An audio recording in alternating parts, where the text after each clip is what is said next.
Os Paroleiros, um jeito simples e divertido de conversar sobre verdades bíblicas. Vambora, que hoje é dia de parola! Olá, parolovers, paroloucos, vocês que estão com a gente de volta aqui para o segundo bloco da parola 146, a penúltima dentro do tema Sermão do Monte. Não perca a conta, é a 19ª parola dentro desse tema. E a gente, a partir de semana que vem, a gente não só vai estar encerrando esse tema do Sermão do Monte, mas nós vamos estar encerrando esse ciclo da terceira temporada dos Paroleiros. Afinal de contas, vão ser 147 semanas trazendo para você um conteúdo profundamente bíblico, mas de uma forma alegre, divertida, descontraída. São muitas as pessoas que param o Ilcinho na rua todas as semanas, falando dos temas das parolas, fazendo perguntas, né? Ele até pensou em abrir uma caixinha de perguntas no Instagram dele, mas por falta de agenda... Eu fui parado. Você foi parado? Eu fui parado na rua essa semana. Fui. O povo quer saber se agora, no final dessa terceira temporada, vai ter férias remuneradas. Eu não soube responder. Férias remuneradas é boa, hein? Meninos, vamos dar uma sequência aqui, então, no nosso tema dessa parola aqui, que é o Pelos Frutos os Conhecereis. E no primeiro bloco, foi um bate-papo muito top. Se você está caindo de paraquedas agora nesse bloco 2, pausa agora, volta lá no bloco 1 para você ficar por dentro de qual está sendo essa linha de raciocínio que nós estamos falando. Olha o Paulinho rebobinando a fita na caneta Bic, ó. Meu Deus, Paulinho, você rebobinava a fita na caneta Bic ou não? Não é da minha época, só ouvi falar. Eu rebobinei muita fita cassete na Bic. Não sei nem o que é fita. Não, Para né? mim, fita é durex.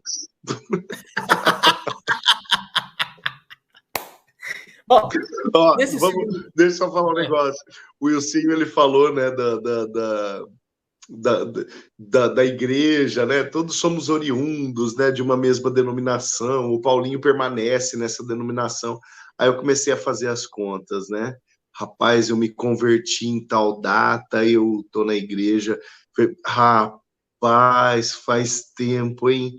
Aí eu refiz a conta umas 3 vezes na cabeça, mesmo porque a cabeça não está mais funcionando uma hora dessa, não está mais funcionando direito, mas eu refiz a conta umas 3 vezes na cabeça para falar, puxa vida, faz 29 anos que eu estou na mesma igreja, convertido, né, e servindo ao Senhor na mesma denominação, a primeira e a mesma e a última, né? Meu Deus do céu, 29, tá certa essa conta e torna a refazer a conta. É loucura. Eu ouvi falar de fita, sim. Ouvi falar de fita. Aliás, tocando nesse assunto da denominação, essa parola aqui ela vai ser publicada na última semana de maio, então vou falar como se fosse na semana certa, tá? Gente, semana passada, dia 24 de maio, foi a celebração 425 ou 485 anos? 425 anos, acho que faz. Se for 425 para 485, a margem de erro é só... Né? É a margem de erro do Ibope, né? É normal isso aí. Já... Do Datafolha. Eu acho que é 425, se eu não estou enganado. 425 anos do dia da experiência do coração aquecido de John Wesley. Então, 24 de maio de 1738. 1738 para 2023, 425 faz a conta aí, depois ele fala 425, né? Aliás, então fica aqui, ó, porque eu vi no status do Paulinho um post sobre esse dia.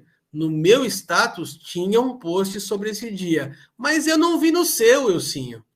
Eu não vi no seu Instagram um post celebrando o dia do coração aquecido. Então fica aqui a advertência verbal de novo. Muito bem. Eu vou até ver se no Instagram do Paulinho tem isso mesmo. Não, já apagou, já foi. Já foi. Não, mas tem. Continua. Não, porque nós já estamos na semana que vem. Verdade. Nós já estamos na semana que vem. Nós já estamos no futuro. Verdade, eu esqueci que nós estamos no futuro. Meninos, vamos dar uma sequência aqui no nosso tema, então. E aí, no off, a gente Bora. estava conversando, uma coisa que a gente queria levantar essa bola para a gente papear, que é a seguinte coisa. Em João 15, Jesus vai afirmar que ele é a videira e o Pai é o agricultor. E nós somos os ramos enxertados na videira.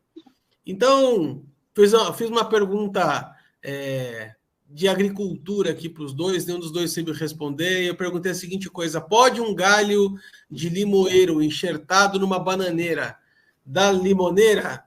Né? A resposta a gente não sabe, então a gente não vai falar isso para você. Limão de bananeira, né? Limana. Limanana. Ou será que dá uma banana tá aí? Eu falei, cara, de onde esse cara tira? Banamão. Mas, de fato, assim, a gente tem o entendimento de que, uma vez que nós estamos enxertados na videira verdadeira, e copiando as palavras do Ilcinho, né, a seiva dessa videira passa por dentro dos nossos galhos.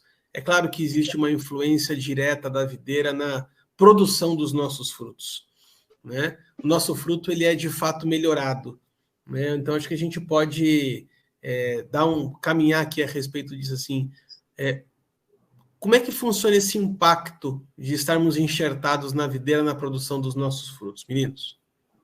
Eu gosto quando o Paulo fala, né? Paulo ele está fazendo um paralelismo. Ele vai dizer a respeito, olha, na verdade, Jesus ele veio para os judeus, aí eles negaram, nós já sabemos da história, e aí Jesus ele foi para os gentios, então eu quero que vocês saibam de uma coisa, vocês foram enxertados. Aí ele vai falar sobre enxertamento, enxertação, agora tem uma palavra nova aí que outro dia eu estava... Enfim, é isso aí. E aí, eu ouvi uma aluna outro dia, ela trazendo uma explicação do ponto de vista de agricultura. E aí eu me lembrei, porque a minha mãe ela gosta muito de lírios, né? E... lírio? Acho que é lírio. É uma planta que parece uma girafa. E aí, ela... quando... Orquídea! Orquídea, isso aí, orquídea. Isso mesmo, orquídea. Pra você ver... Orquídea tem a ver com girafa, velho. Seria uma planta enxertada numa girafa? Você que é um parolouco, agora você entende, entendeu? Porque é um parolouco. Bom, aí eu lembrei... Você sabe o que é uma girafa, Wilson? Você já viu a girafa, não?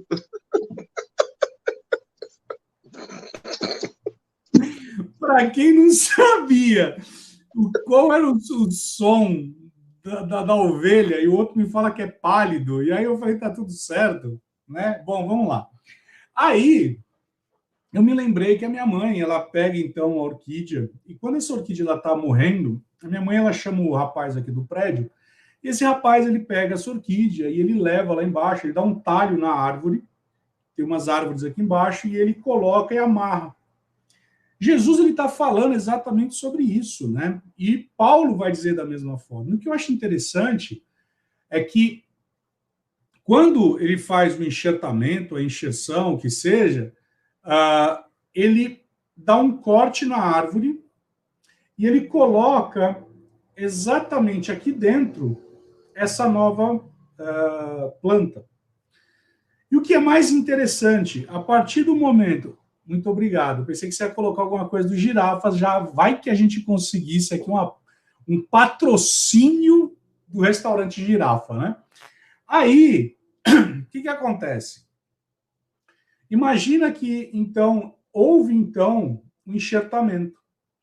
Essa nova planta, ela começa, então, a consumir da seiva dessa árvore, né? Agora, olha que interessante. Essa nova árvore, essa nova planta, quando enxertada, se ela tem alguma bactéria, se ela tem algum fungo, quando ela está nessa seiva aqui, essa seiva da árvore antiga, ela faz um processo, entre aspas, de filtragem, de tal forma que há uma purificação. O que significa dizer que eu e você, quando fomos enxertados em Cristo, no plano de salvação, não existe mais condenação, não existe mais pecado, porque nós estamos enxertados nele. Ou seja, pelas pisaduras de Cristo nós fomos sarados. Pelas pisaduras de Cristo nós alcançamos a salvação. E isso faz com que, de fato e de verdade, nós passemos então a experimentar da seiva que é Cristo.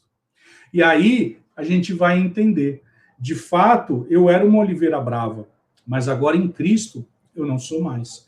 Porque agora eu experimento dos nutrientes que estão em Cristo. E é por isso, e aí encerro a minha parte aqui, antes que vocês continuem falando do restaurante de girafas, por isso que Jesus, lá em João capítulo 15, ele diz o seguinte: se as minhas palavras permanecerem em vós, pedireis o que quiseres. Olha que interessante, Jesus está falando, se as minhas palavras permanecerem em vós. A palavra vai dizer que Jesus é a sã doutrina. A palavra vai dizer em João capítulo 1 que ele é o verbo. Então, ou seja, quando Jesus ele diz, olha, eu estou no Pai, o Pai está em mim, eu estou em vocês, isso significa dizer que eu e ele, em Deus, nós somos um. E aí a cereja do bolo é, quando Jesus ele roga ao Pai, e o Pai ele fala da seguinte forma, eu rogarei ao Pai para que ele traga outro Consolador, que outro significa aquele com os mesmos atributos que eu tenho, para agora viver em você, para que ele opere em você. Então, ou seja, eu tenho a palavra dentro de mim, eu tenho o Espírito Santo dentro de mim, e tudo isso misturado, amalgamado, de tal forma que eu passe, então, a produzir os frutos. E aí é o que Jesus está dizendo aqui. Mas olha que interessante, Jesus está falando aqui, olha, mas existem pessoas que não estão enxertadas. E elas estão dando daquilo que é dela, e não daquilo que vem de mim. Então, cuidado. Então, olha só, Will. Estão dando aquilo que é delas, né? Você disse. A palavra, ela diz assim, ó, lá no texto do qual nós estamos partindo, lá em Mateus 7, no verso 16, a palavra diz assim, pelos seus frutos vocês os conhecerão. Por acaso se colhem uvas de espinheiros ou figos de ervas daninhas?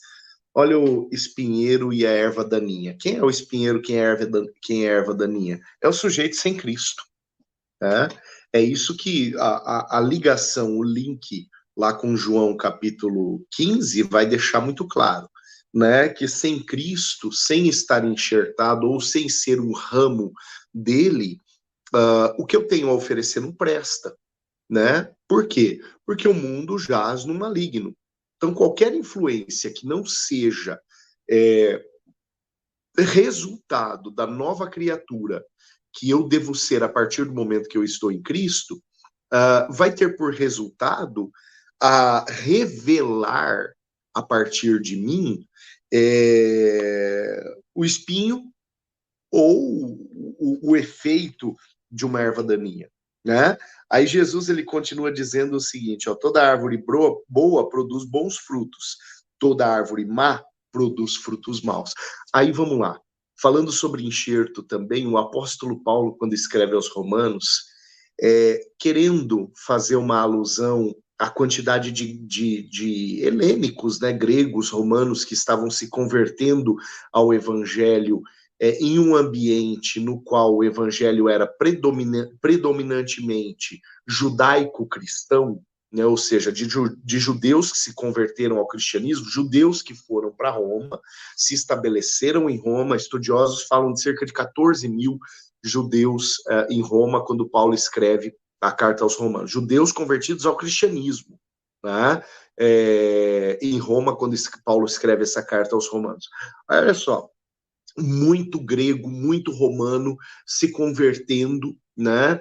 E aí Paulo ele vai fazer a seguinte analogia, o zambujeiro, né? Que é uma espécie de espinheiro, quando enxertado na oliveira, ele passa a ser purificado, aquilo que você disse, pela oliveira, e ganha vida, né? Ele vai viver enxertado na oliveira. Então a palavra ela faz esse questionamento, uma árvore boa produz bons frutos, uma árvore má produz maus frutos, e não pode ser ao contrário, né? A boa não pode produzir o que não presta, a ruim não pode produzir o que é bom. Justamente para deixar clara essa analogia de que, a partir do momento que eu estou em Cristo, naturalmente, aquilo que eu vou produzir precisa condizer com a nova criatura que eu sou, né? Ontem eu conversava com uma pessoa em um processo de discipulado, alguém novo na fé, né?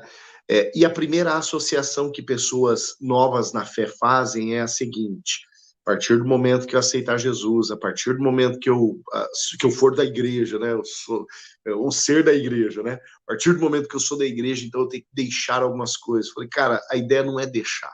O evangelho não diz respeito a deixar, né? O evangelho diz respeito a adquirir, né? Você adquire um Senhor, você adquire uma salvação por graça, como resultado de ter rendido-se a esse Senhor, e o deixar passa a ser consequências de um caráter que também é adquirido com o Evangelho.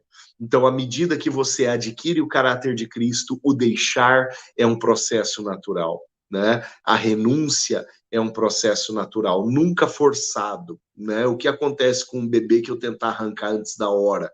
Esse bebê, ele corre o risco de não sobreviver, né? Assim é o tentar deixar coisas à base da força, né? O tentar deixar costumes à base da força, sem que isso tenha por sentido aquilo que nutre a minha vida, né? A partir do momento que a minha vida é nutrida pela árvore na qual eu estou enxertado, então os nutrientes que essa árvore comunica a mim, obrigatoriamente, eles vão me suprir e vão me preencher de tal forma que outro qualquer falso nutriente não vai encontrar lugar, né? E aí o Arthur lembrou bem de Provérbios 27, quando a gente estava em off, né? Que era um texto que eu estava procurando no final lá da parola anterior, do bloco anterior, 27:10, né, Arthur? É isso? Provérbios 27:10, que a palavra diz assim: a alma farta pisa o favo de mel, mas a alma faminta até aquilo que é amargo lhe parece doce, né? A partir do momento que eu estou farto, que eu estou muito cheio, aquilo que é bom eu vou rejeitar. Mas a partir do momento que eu estou faminto, que eu tenho fome de Deus, sede de Deus, até aquilo que parece difícil, né? Até aquilo que parece indigesto, no fundo eu vou descobrir que é doce, porque me aproxima mais do meu Senhor. E como disse o salmista, mais vale um dia nos átrios do Senhor do que 1000 dias em qualquer outro lugar.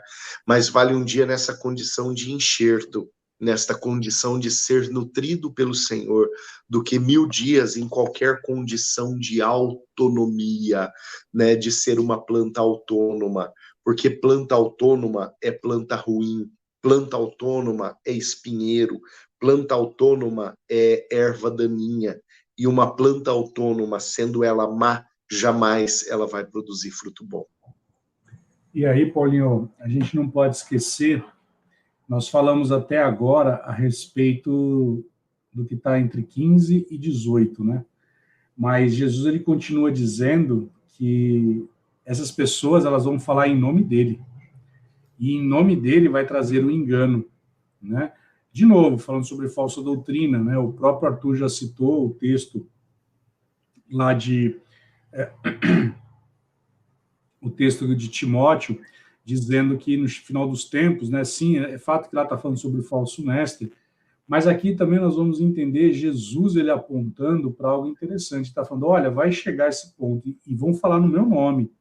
Então, temos que tomar muito cuidado com isso, né? O próprio João, quando ele escreve a sua epístola, ele diz a esse respeito: ei, provai os espíritos. E aí tem um texto interessante que ele fala assim: porque você já tem unção para interpretar.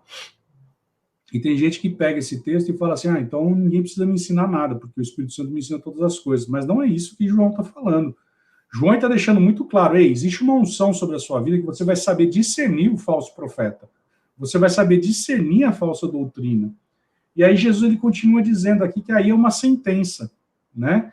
E ele está falando, olha, esses que estão falando em meu nome, introduzindo uma falsa doutrina, introduzindo uma falsa visão, ei, esses daí eu não vou reconhecer. Então, cuidado com aquilo que você está sendo enganado. E eu me lembro de Paulo dizendo aos Coríntios, se eu não me engano, 1 Coríntios capítulo 15, que as más conversações corrompem os bons costumes. E aí ele está falando, né, de novo, né? Aí agora é Paulo cantando a musiquinha de novo, cuidado ouvidinho com o que ouve, cuidado olhinho com o que vê. Ou seja, uma falsa doutrina, uma falsa visão, ela vai me levar para um abismo. E aí, só para eu encerrar minha parte aqui, uma coisa que me chama a atenção, Paulinho, nas Escrituras, é que você não vê na Bíblia dizendo sobre o falso pastor. Ele fala do pastor enganador, ele fala do pastor ganancioso, mas ele não mercenário. Fala... Mercenário. Mas você não vê ele falando do falso pastor. Você não vê falar sobre o falso evangelista. Você não vê falando sobre o falso apóstolo. Mas você vê falando sobre o falso profeta e do falso mestre. E por que disso? Porque o falso mestre, ou melhor, o mestre, ele é responsável por trazer fundamento. E aí, se você pegar a Torre de Pisa, a história é engraçadíssima. Foi um fundamento errado, aí os engenheiros e arquitetos tentaram corrigir, colocando peso num outro sentido, e aí ela foi, mas ela voltou, e aí a desencana, deixa do jeito que está, um mau fundamento. E aí você pega, ou seja, se eu tenho um mau fundamento, a minha fé ela vai crescer errada, a minha estrutura ela vai crescer errada, e é por isso que tem depois o texto falando sobre os dois fundamentos, né? E que aí veio a areia, veio a chuva e tudo mais, e caiu a casa e tal. E você vê o falso profeta. Porque eu acho interessante algo que o meu pastor ele fala, se você errar no GPS 1 grau, você é capaz, eu coloco o endereço daqui para Presidente Prudente. Se eu errar 1 grau, eu não chego em Presidente Prudente. 1 grau. É capaz de eu chegar, sei lá, na Cordilheira dos Andes, por conta de um grau que eu errei. Porque as falsas profecias, elas fazem com que a nossa visão, ela se deturpe.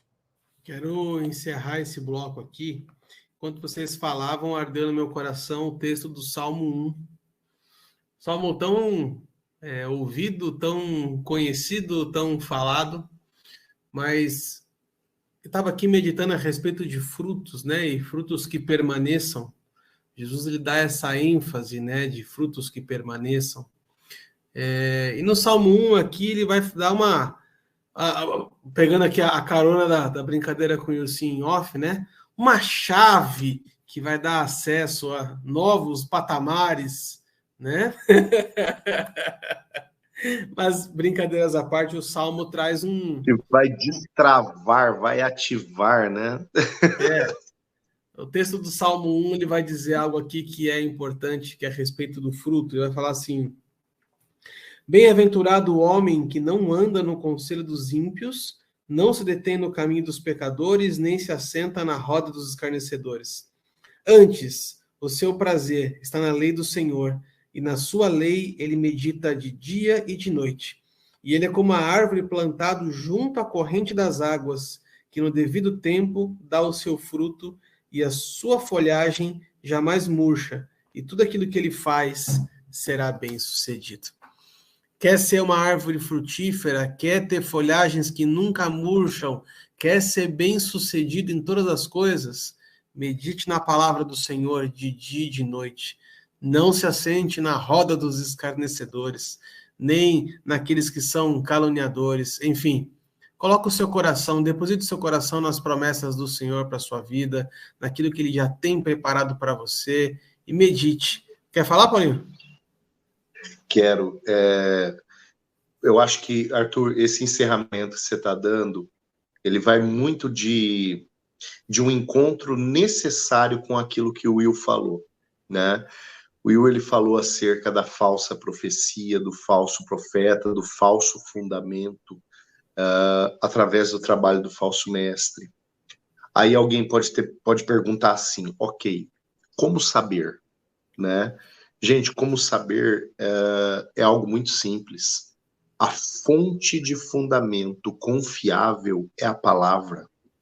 A teologia confiável é a teologia da Bíblia, sabe? A gente brinca aqui com a questão das traduções e das versões, mas hoje, saindo agora da questão da versão escrita, tá? Hoje a gente tem muita versão de Cristo, versão de Deus, versão de Espírito Santo, que contradiz a perfeita tradução daquilo que é a vontade de Deus, né? A perfeita tradução daquilo que é verdadeiramente a palavra do Senhor Todo-Poderoso. A partir do momento que a gente se fundamenta em versões, em entendimentos terceirizados, que vão além da palavra, a gente está caindo num risco muito perigoso. Conheça a Bíblia, leia a Bíblia, desfrute, pergunte sobre Bíblia, descubra a Bíblia, converse sobre Bíblia. Essa é a roda de esclarecimento, né, que combate a roda de escarnecimento do Salmo 1. Amém. Que essa palavra tenha encontrado abrigo no teu coração. Essa é a nossa oração. E se você gostou dessa parola, já deixa o seu joinha aqui, já compartilha com todos os seus contatos, porque essa é a forma que o YouTube entende que esse vídeo aqui é relevante, então ele vai começar a apresentar essa mensagem para mais pessoas. Então, deixa aqui o seu joinha, aproveita, já segue nas redes sociais, no Facebook, no Instagram, no YouTube. E para você que gosta de podcast, nós estamos no Spotify, no Deezer e na Amazon Music. Semana que vem estaremos de volta com a última roda de parola do tema Sermão do Monte, com a escalação completa, os 4 reunidos, porque afinal de contas a gente gosta mesmo, é de parola junto. Um grande abraço para você, fiquem com Deus, até semana que vem, se Deus quiser. Tchau, tchau.